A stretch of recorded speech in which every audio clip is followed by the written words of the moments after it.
ለዛ ነው መጽሐፍ ቅዱስ ወደዚህ እንድንመስል ወደዚህ ነገር እንድንገባ እንድንሄድ መጽሐፍ ቅዱስ የሚነግረን ማለት ነው። ስለዚህ የመጨረሻና ታላቁ የእግዚአብሔር ዓላማ በእኔና በእናንተ ምንድነው? ክርስቶስን መምሰል። ስለዚህ ድነን ከቁጣ አምልጠን ወጥተን ቁጭ ካልን ዛሬ በኢየሱስ ክርስቶስ መነሳት ይሁን። አሜን። መነሳት ይሁን። አሜን። እኔና ከራለው በኢየሱስ መነሳት ይሁን። አሜን። ድነናል ብለን ቁጭ ያልን መነሳት ይሁን። አሜን። ወደ ክብር ከክብር ወደ ክብር ወደ ክርስቶስ ወደ መምሰል መሄድ ይሁንልን። እስቲ ከክብር ወደ ክብር በሉት አይዟችሁ። ክርስቶስን ወደ መምሰል እራመዳለሁ በሉት። አሜን። አልቀመጥም እስቲ በሉ። አልቀመጥም። እግዚአብሔር ይባል። ድኜ አለው ብለን አንቀመጥም፣ እንራመዳለን። ወዴት? ወደ እግዚአብሔር ዓላማ ክርስቶስን ወደ መምሰል። እግዚአብሔር ይመስገን። እኛ ሌላ እንድንመስል አልተጠራን። እኛ እንድንመስል የተጠራ ነው ክርስቶስ። መጽሐፍ ቅዱስ ሲናገር በሁላችሁም ወደ ኤፌሶን እንሂድና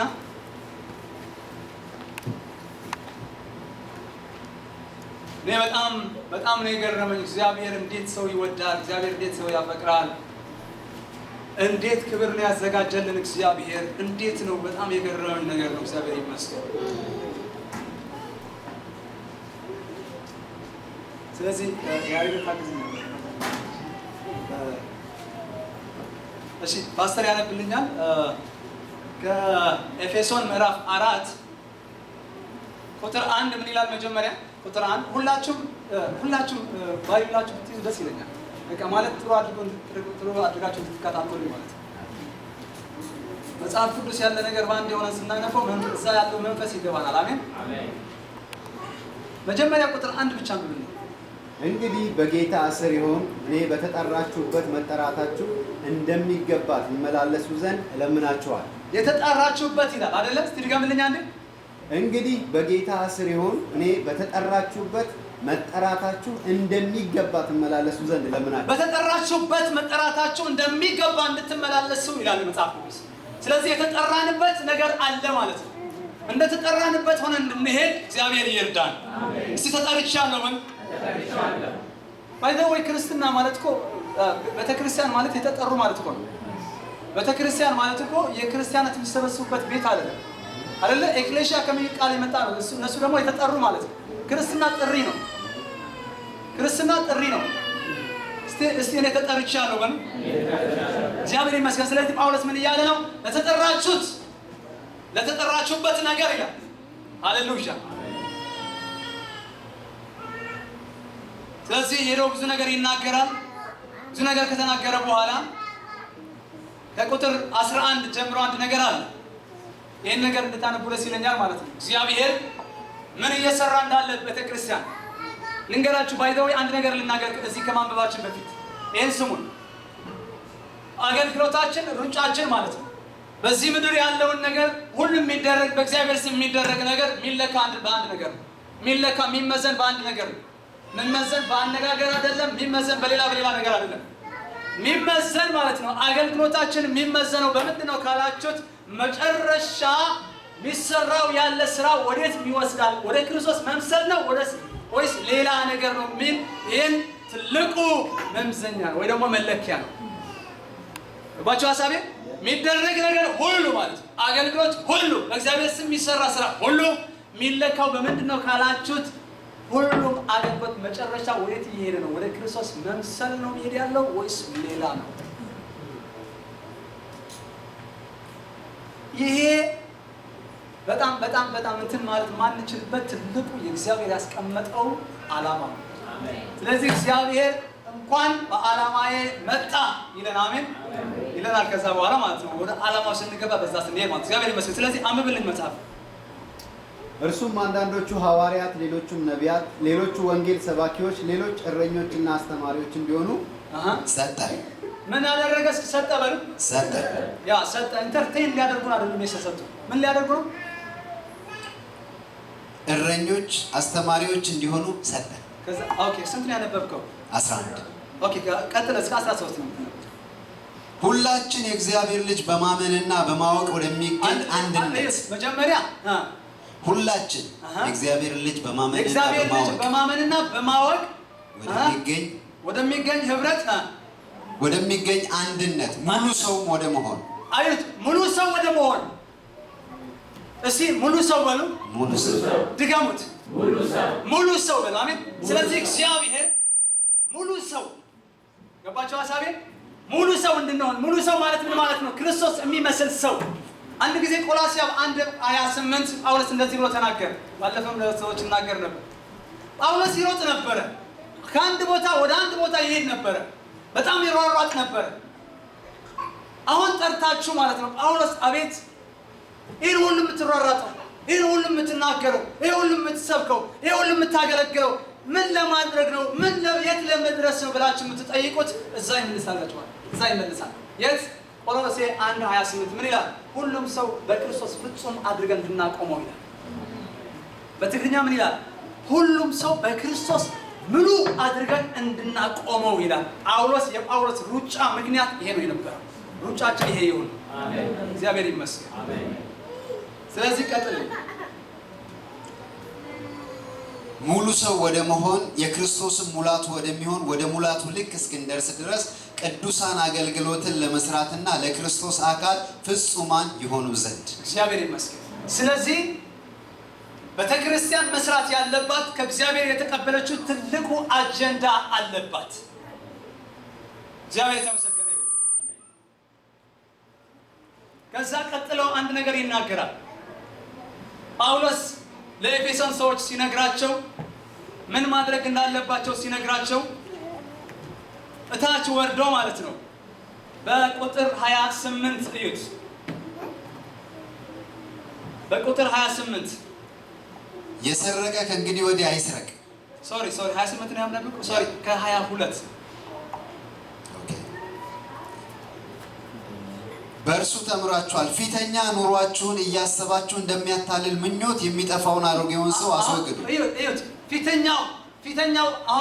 ፊተኛው ማንነታችሁ ይላል ኦኬ በፊት የነበረውን በምኞት መታለል የሚጠፋ የፊተኛው ማንነታችሁ ይሄ ማለት ምንድነው አሮጌው አዳም ማለት ነው ዛሬ ከቤተክርስቲያን አሮጌው አዳም ይውጣ አሜን በኢየሱስ ክርስቶስም ይሄ ይውጣልን አሜን አንፈልገውም አሮጌው አዳም አንፈልገው ከዛ ምን ይላል በአእምሮአችሁ መንፈስ ታደሱ ለእውነትን በሚሆኑ ጽድቅና ቅድስና እንደ እግዚአብሔር ምሳሌ የተፈጠረውን አዲሱን ሰው ልበሱ ይውጣው በእግዚአብሔር ምስል የተፈጠረው የእውነትና የቅድስና የጽድቅ የሆነው የእግዚአብሔር መልክ የሆነው አዲሱ ሰው ልበሱ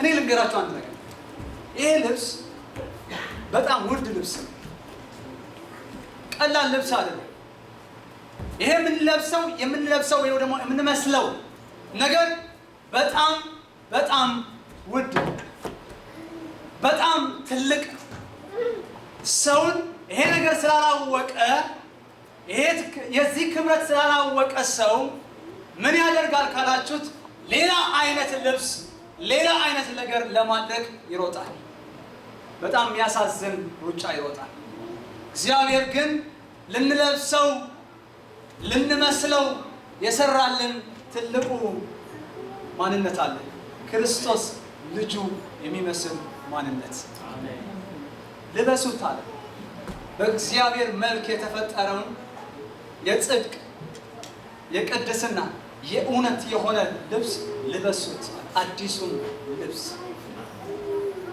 አስቡት ይሄ ሰማያዊ ነገር ነው የሚናገር ያለው ጳውሎስ እኔ ይገርመኛል አሁን ስለዚህ ነገር ተናገር ብትሉኝ ማለት ነው ተናገር ብትሉኝ እንዴት ማለት ነው ይሄ ክርስቶስ መምሰል ወይ ደግሞ እግዚአብሔር ለኛ ያዘጋጀው ምስል ለኛ ያዘጋጀው ክብር እንዴት ነው እስቲ ግለጥልን እስቲ ንገረን እንዴት ነው የሚመስለው ብትሉኝ እኔ በቃላቶች የሚነግሩ አይመስልም እንዴት ካላችሁት አንድ ቃል ላሳያችሁ በጣም ጳውሎስ የተናገረው ቃል ጳውሎስ ኤፌሶን ምዕራፍ 1 ነገር ተናገረ እግዚአብሔር ለሰው ፍጥረት ያዘጋጀለት ነገር ማለት ነው እግዚአብሔር ወድቆ ለነበረ አዳም በክርስቶስ አድርጎ ያዘጋጀለት ትልቅ ነገር ማለት ነው። ዛሬ በኢየሱስ ክርስቶስ ስም አይምሯችን ለዚህ ነገር የተከፈተ ይሁን። እኔ በዚህ ዓለም ማለት ነው በዚህ ምድር በጣም አንዳንድ ጊዜ ለራሴ እንፈራለሁ።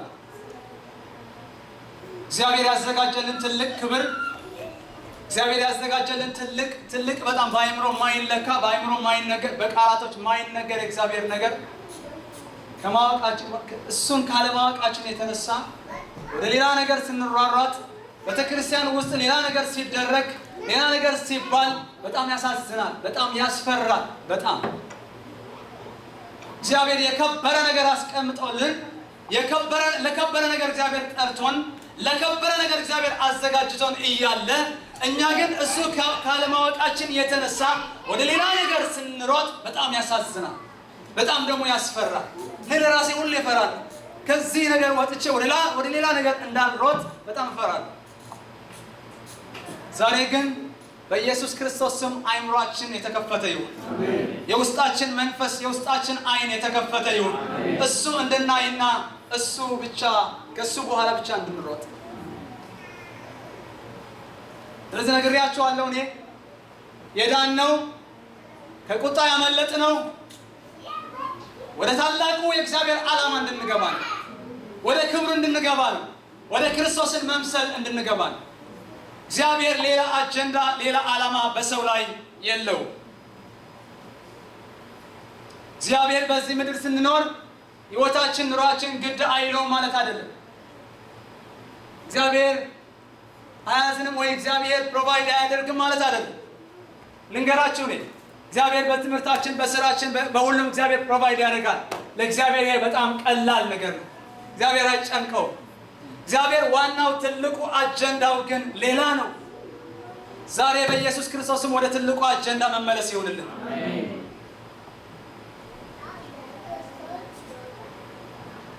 ኤፌሶን እንከፍታለን ሁላችን። ኤፌሶን ምዕራፍ 1 ኤፌሶን ምዕራፍ 1 ክፈቱላችሁ። ለዚህ እግዚአብሔር ያዘጋጀልን እንድንመስለው የሚገባው አንድ ክብር አለ። እሱን እንድንለብስ እግዚአብሔር ይፈልጋል። ወደ እሱ እንድንገባ እግዚአብሔር ይፈልጋል። በፊታችን ያስቀመጠልን ክብር እንዳለ እግዚአብሔር ቃል ይናገራል። ይሄ ነገር ግን ምንድን ነው? እንዴት አድርገን ነው የምናውቀው? እንዴት አድርገን ነው እሱን ነገር እሱ ይሄ ነገር ነው ብለን ጥሩ አድርገን ስለሱ ዕውቀት የሚኖረን እንዴት ነው? እግዚአብሔር የተመሰከረ ይሁን።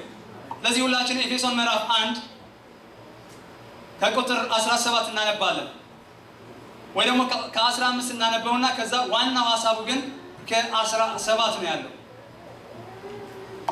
ስለዚህ እኔ ደግሞ በእናንተ ዘንድ ስለሚሆን በጌታ በኢየሱስ ስለማመንና ለቅዱሳን ሁሉ ስለሚሆን መወደድ ሰምቼ ስለእናንተ እያመሰገንኩ ስጸልይ ስለእናንተ ማሰብን አልተውም።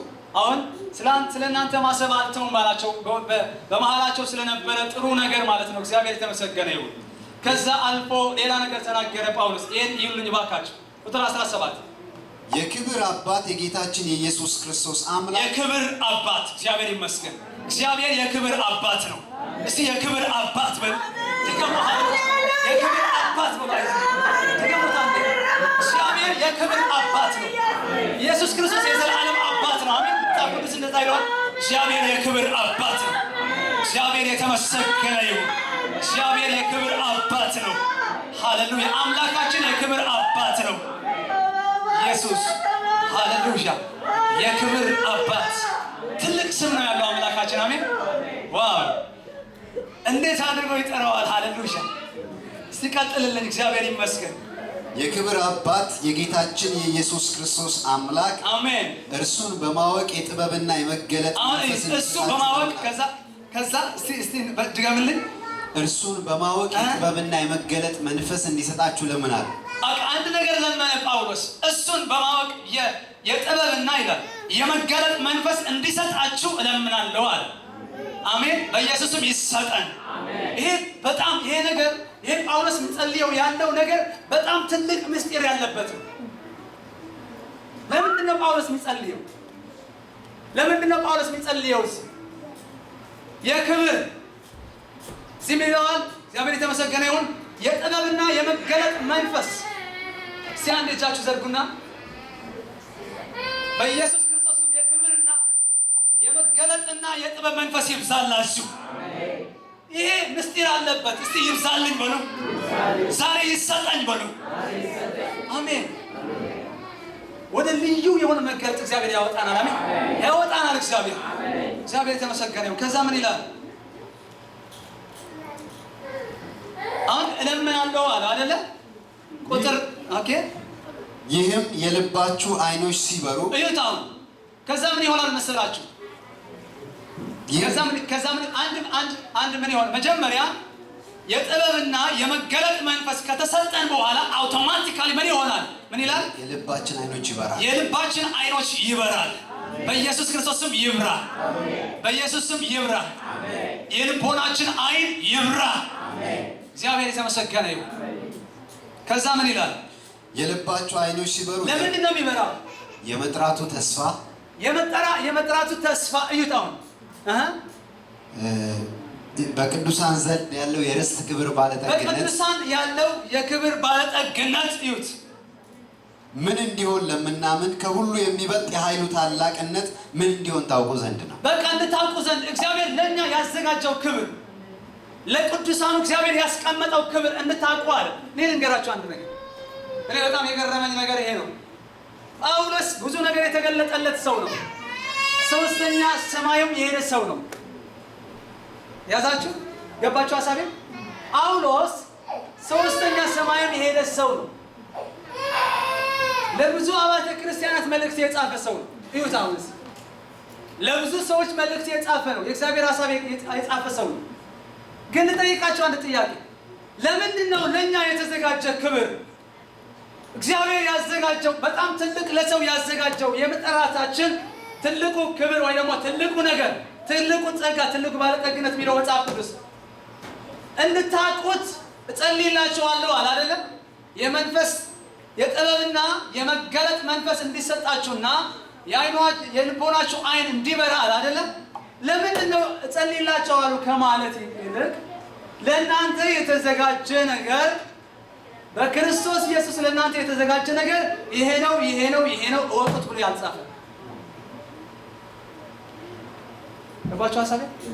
ቀላል ነገር ይሄ ነገር እንዲሰጣችሁ ወይ አይናችሁ የልቦናችሁ አይን ተከፍተው እንድታውቁት ጸልያለሁ አለ። ለምንድን ነው እሱን ትቶ ማለት ነው ለእናንተ የተዘጋጀ ልታውቁት የሚገባ ነገር ይሄ ይሄ ይሄ ነው ብሎ ለምንድን ነው ያላስቀመጠው? ጥያቄ ሆነ። ለምን ጸልይላችኋለሁ ከማለት ይልቅ ይሄ ነው ብሎ አላስቀመጠውም? እግዚአብሔር ለኛ የተናገረው ለኛ ያዘጋጀው ነገር በቃላት አይነገርም። እስቲ አይነገርም በሉ። በመንፈስ ነው የሚታይ፣ በመገለጥ ነው የሚታይ፣ በጥበብ ነው የሚታይ። ስለዚህ ጳውሎስ ገብቶታል ምን እንደሆነ አይተዋል። ጳውሎስ ገባው። ጳውሎስ ምን እንደተዘጋጀ ሰማያት እግዚአብሔር ለኛ ያዘጋጀው እግዚአብሔር ምን እንደምንመስል ምን እንደምንሆን እግዚአብሔር ለኛ ያዘጋጀው ጳውሎስ በመንፈስ ገብቶታል። ግን በመንፈስ የገባውን ነገር በቃላት አድርጎ ሊገልጠው አይችልም። ስለዚህ እኔ እንደገባኝ እንዲገባችሁ አንደኛ መሆን ያለበት የአይናችሁ ልቦና ተከፍቶ ሃሌሉያ እንድታዩት ብቻ ነው። እኔ እንዳየሁት በመንፈስ እንድታዩት ብቻ ነው። ይሄ ነገር ማየት ይሆንልን እንጂ ቀላል ጳውሎስ ይናገርለት ነበር። እንዴት ካላችሁት መጽሐፍ ቅዱስ ቆሮንቶስ እንሂድ።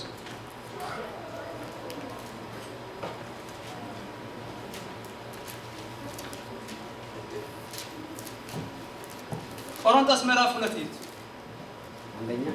አንደኛ ቆሮንቶስ ምዕራፍ 2 ሐሳቤ እየገባችሁ ነው? እግዚአብሔር ይመስገን። ዛሬ ለብዙ ጊዜ ያላየነውን የመጠራታችን ተስፋ ትልቁ ነገር በኢየሱስ ስም እናየዋለን። አሜን።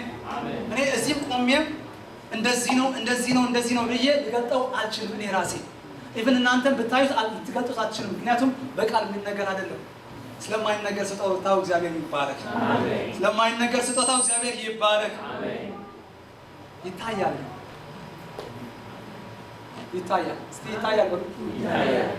ይታያል። በምን? መንፈስ። ሁለተኛ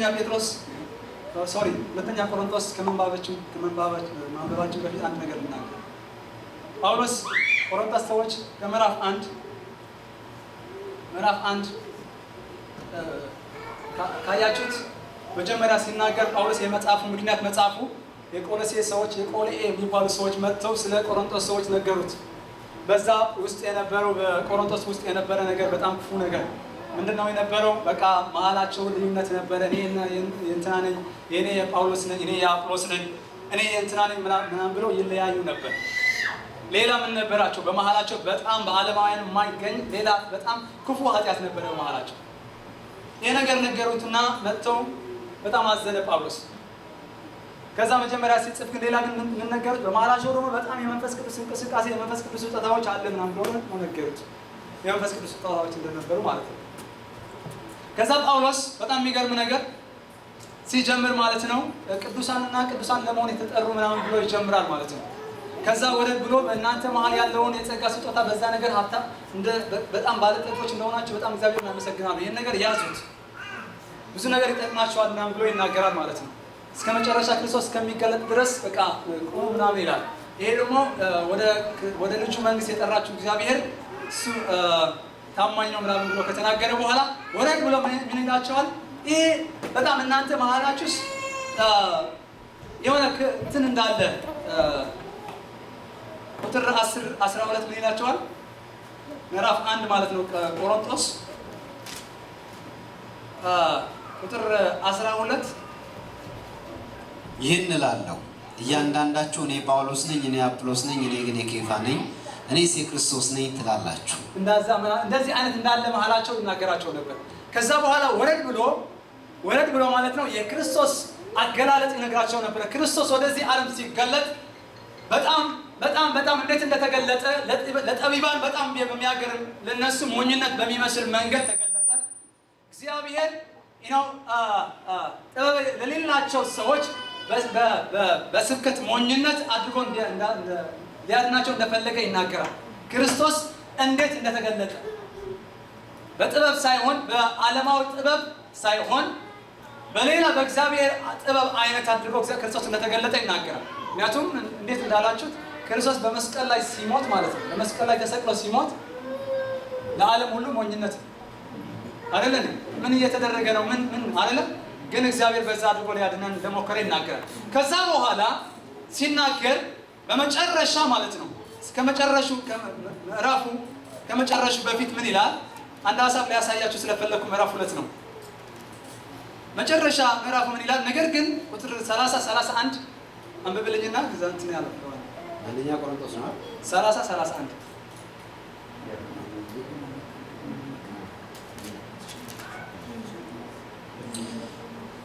ስጋን የለበሰ ሁሉ በእግዚአብሔር ፊት እንዳይመካ፣ ነገር ግን የሚመካ በእግዚአብሔር ይመካ እስከ 31 ተብሎ እንደተጻፈ ይሆን ዘንድ ከእግዚአብሔር ዘንድ ጥበብና ጽድቅ ቅድስናም ቤዛነትን በተደረገልን በክርስቶስ ኢየሱስ የሆናችሁ ከእርሱ ነው።